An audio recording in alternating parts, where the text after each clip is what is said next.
if I could make you the most amount of money possible in the least amount of time, how would I do that? Well, after compressing what I've learned generating over $120,000 of profit last month with no employees, this video is my answer to that question. Because if you've been working all day, every day for a long time, and you're still not making money, you are by definition working on the wrong thing. And the good news is this is an easily solvable problem. So in this video, I'm going to break down a simple 3-step system to systematically unlock growth with less effort. And as a bonus, I'll throw in a few 5-minute tasks that might just 10x your business overnight. Let's get into it. All right, so I call this system the profit dial, because if you dial in on the right problem, the right behavior, and the right lever, you unlock free money. Guaranteed. And this 3-step process is the fastest way I've seen to finding the winning combination. This is the magic combo to crack profit with ungodly precision. All right, so the first step is the constraint. A lot of entrepreneurs are creative types. They're able to see what others can't. They have the courage to bend reality to their will and make things happen. But those personality traits often come with chaos. Most run their businesses without a clear structure. They bounce from one idea to the next without rhyme or reason. When they pick goals or things to work on, they mostly copy what others are doing, or they just go with their gut for whatever sounds right. So the first step to breaking out of this chaos is by tracking the right data. You can't identify constraints if you're not tracking anything.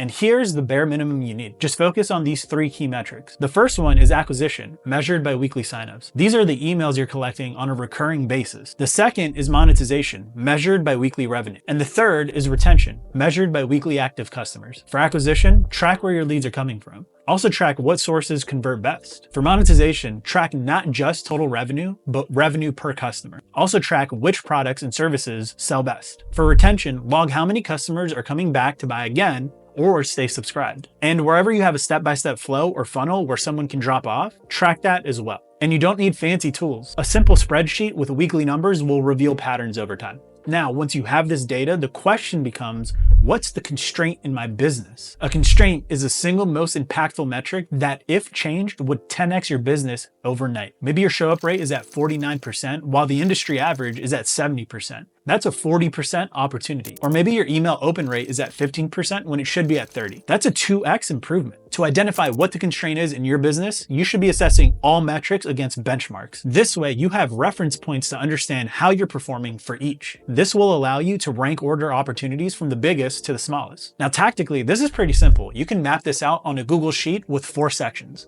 The first section would be the current state of the metric. Here you want to track what that metric is and what the current data is telling you on how you're performing. So for acquisition, which is measured by weekly signups, you'd have different metrics for each one of your channels. One of those could be content, paid ads, cold outreach, etc. And so for this section, you'd be tracking the full funnel for one of those metrics. If it's content signups, for example, total posts published, total impressions, the conversion of those impressions to clicked, and the conversion of those that land on your site and sign up. You want to make sure you have full visibility as to how each one of those metrics are performing. So if you're not tracking them, this is a good time to do it. All right, so that's section 1, the current state of your metrics. The second section is your desired state or goals. Here, I recommend using benchmarks as reference goals. And you can find these by searching on Google for industry reports, asking AI, a mentor, or an expert that knows your space. And for these benchmarks, you want to categorize them into 3 different buckets. What is the industry average? What is the 80th percentile, or what's good? And what is the 90th percentile, or great? Having these benchmarks allows you to understand how you're actually performing.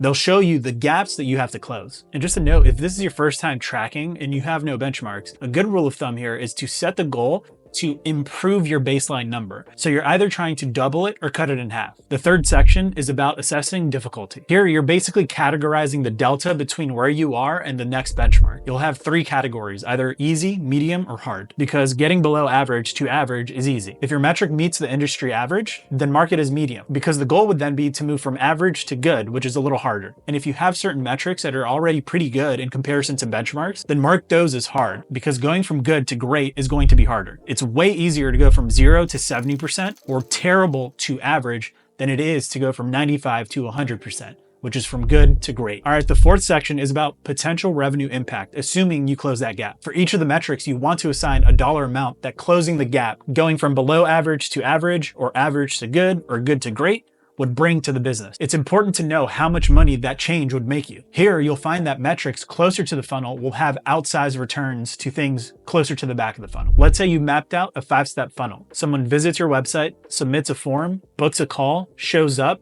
and you close them. Doubling your close rate from 1 to 2 people per week makes much less sense than doubling your form submissions from 10 to 20. Improving the form submissions alone would have downstream effects, and you'd be closing 4 people without doing anything about your close rate. Now, after filling out all 4 of these sections, picking becomes simple because now you have a list where some items literally say easy money. And so of the list, it's obvious you want to pick the easiest ones that make you the most money. In general, the order you should be following is bringing all your baselines to average, then from average to good, and then from good to great. And early on, it's pretty simple to find good opportunity because it's likely you're well below industry average on a couple of key metrics. Over time, you'll develop a little bit more nuance around these decisions. Sometimes you'll find a smaller thing might give you the money to tackle a larger thing, or that you should be evaluating impact on more dimensions than just money. For example, some things that you do can be long-term versus short-term, compounding versus linear, synergistic or isolated, or have multiple or single positive outcomes. But there's only ever one constraint that has the potential to 10x your business. So wherever you can find outsized impact with minimal effort,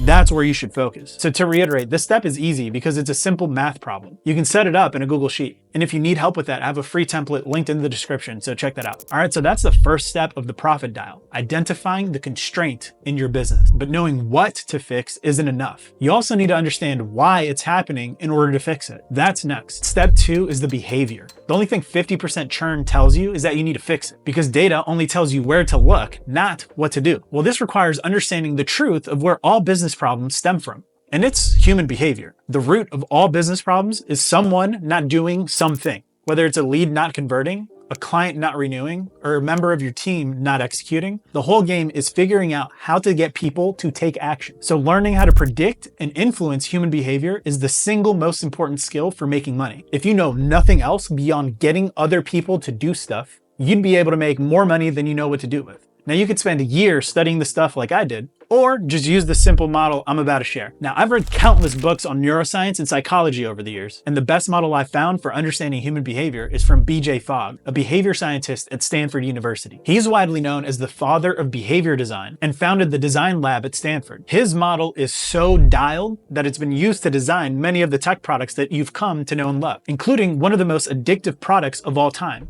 Instagram. From over 20 years of research, he's found that someone is more likely to take a given action when they are prompted at the exact time that they have the motivation and the ability to do the behavior. So behavior equals motivation times ability times prompt. And this can be visualized on 2 dimensions. One axis is ability, whether behavior is easy or hard to do. The other is motivation, whether someone has high or low motivation to do the behavior. Here's how it works. When someone is above the activation line and you prompt them, they will take action. If they're below the activation line when prompted, they will not take action. It's that simple. I like to think of motivation times ability as the activation energy of someone. Every task has an activation energy threshold that, unless it's met, the action is not going to happen. So that activation energy needs to be crossed in order for a prompt to trigger an action. And the relationship between motivation and ability makes it such that one can overcompensate for the other. Because when something is hard to do, a highly motivated person will do it. If you tell someone there's $1 million behind this locked door, it's all yours if you can get to it, they'll figure out a way to complete that task. Because although it's hard, they're highly motivated. At the same time, you can have basically zero motivation, but if something is easy enough to do, you'll do it. So when you want to make a given behavior more or less likely to happen, you pull on these 3 levers. For example, if you wanted to eat healthier, a simple action you could take is remove all of the unhealthy food from your home and replace it with healthy food. This does 2 things. First, it makes it hard to eat unhealthy because you would have to drive to a grocery store in order to get the food. And you also remove the prompt of eating the unhealthy food if it's not there. Out of sight, out of mind. And at the same time, it makes it easy to eat healthy food because it's the only food you have at home. And you're constantly prompted to eat healthy every time you open the fridge or cabinet. This framework helps you diagnose where behavior breaks down and what to do about it. In business, if it's a motivation problem, you could add social proof, target pain and desire, demonstrate value, and to make progress visible. If it's an ability problem, you could reduce friction, simplify the process, or provide better tools or assistance. And if it's a prompt problem, you could add them where they're missing or improve the timing or visibility of your prompts. So every behavioral problem now has levers that you can pull. Removing friction and adding or better timing prompts are the easiest levers to pull. You'd be surprised how many of these moments can stack up along your customer journey. And what I found personally is that motivation problems are the hardest to solve, so they're usually not worth solving. For example, instead of trying to convince or motivate a lead to buy, A better use of time is to find a better fit customer that's already motivated. You could also change your offer, and often you'd find that the problem is better solved by changing your offer or market. And here's a hot take. You need to let bad fit customers go. Spend more time trying to find and fulfill for better fit customers. Trust me, you'll thank me later. So to reiterate, once you've identified the constraint in your business, you need to identify the behavioral problem at the root, and then you need to categorize it in order to identify which of the 3 levers you can pull to fix it. And by the way, this model is just one of many that you can use to diagnose problems and find solutions. Your goal should be to build a library of these explanations for your business and market. And I've been obsessed with this stuff for years. So if you want more of the ones that I've come across, sign up to my newsletter linked in the description. I share this kind of stuff all the time. So that's step 2, nailing the why your constraint is happening,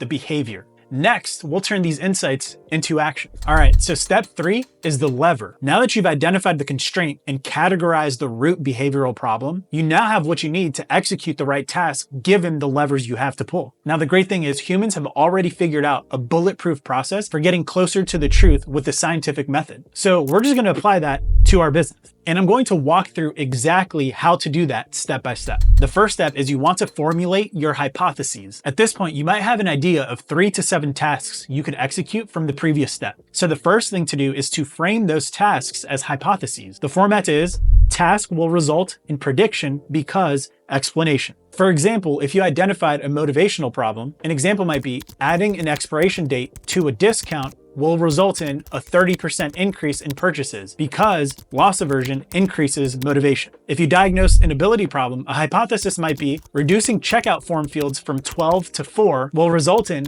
a 25% increase in conversion because less friction leads to more action. And if you diagnosed a prompt problem, a hypothesis might be calling leads within 30 seconds will result in a 15% increase in show-up rates because prompts timed closer to the moment of high intent will convert more. We need all 3 of these components, the task, the prediction, and the explanation, to be precise, to be able to effectively evaluate hypotheses against each other and determine success later. The next step is to rank order your hypotheses. Your primary job as an entrepreneur is to decide what tasks are worth investing resources into. You are a resource allocator. You're an investor. And as an investor, it's important to familiarize yourself with terms investors use. One of those terms is risk. Without understanding risk, you could end up wasting years doing the wrong thing. Because conventional advice would tell you just try a bunch of stuff, run a bunch of experiments, learn as fast as you can, and you'll get there eventually. Which may be true, but eventually can be years. And we don't want to spend years. We want shorter paths to the answer, which is only done by managing risk. You want to consistently invest in tasks that have the highest guaranteed return. You're looking for magic buttons that cost you $1 to press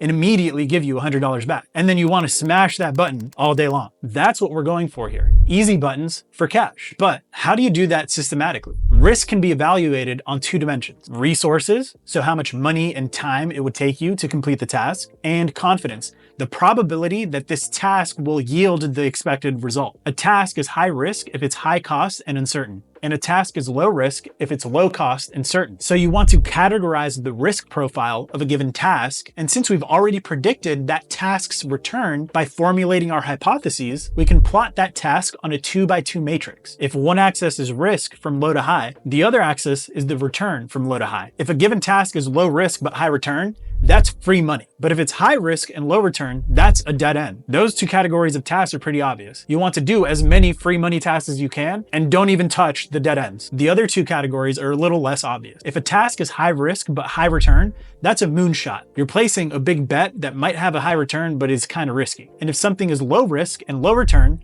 that's a quick win. They're not going to do much, but they're guaranteed returns. So the right prioritization is immediately throw away all dead-end tasks, spend as much time as humanly possible on free money tasks, but there's usually not that many of these. Then you want to spend the rest of your time knocking out quick wins. This is where you'll likely spend the majority of your time. Lastly, you want to figure out how to turn moonshots into free money as resources allow. A note here is that you can will yourself to free money. Many quick wins grouped together is free money, and de-risk moonshots is also free money. And you can decrease risk in two ways, either by decreasing the cost and breaking it down into smaller tasks, or increase confidence with data, either first-party data where you have to collect it yourself, or third-party data where someone else gives it to you. The shortcut to decrease risk is through third-party data. You can do this by hiring an expert, asking a mentor, or joining a community. You want to pay what Alex Hormozi calls the ignorance tax and pull the future forward. Otherwise, you have to get that data yourself. But that is a way that you can also de-risk a moonshot. If you break down a risky bet into smaller experiments, you'll gain new insights that'll give you the confidence you need to make that free money. Either way, there is a fixed cost and you will either pay it with time or money. Now, step 3 is execute via work cycles. Once you've prioritized your hypotheses, the next step is putting them into action through a structured recurring meeting you and your team executes. In tech, we call them sprints. They're recurring work cycles. Could be every week, 2 weeks, quarter, etc. But you'd evaluate what you did the previous work cycle and plan what you'll do the upcoming work cycle based on the goals and hypotheses you've prioritized. I recommend running this work cycle every week to maintain a culture of speed. When you finish your first sprint, be sure to evaluate the hypotheses you had and whether or not they moved the metrics in the way that you thought they would. If they did, you might have a good explanation or framework that can help guide other tasks. You want to log these learnings and share them widely to prevent others from wasting time arriving to the same conclusion. And then you want to run it back, rinse and repeat. And that's it.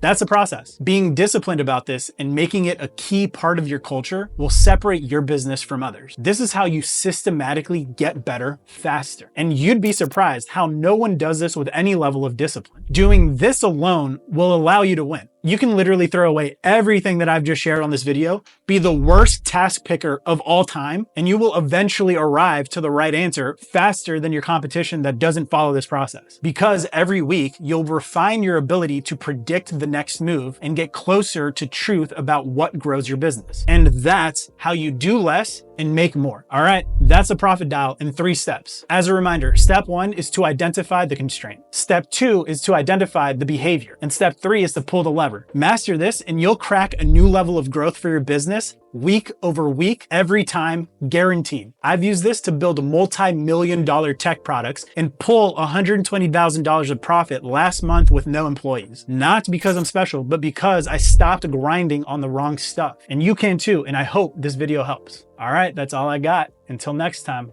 peace.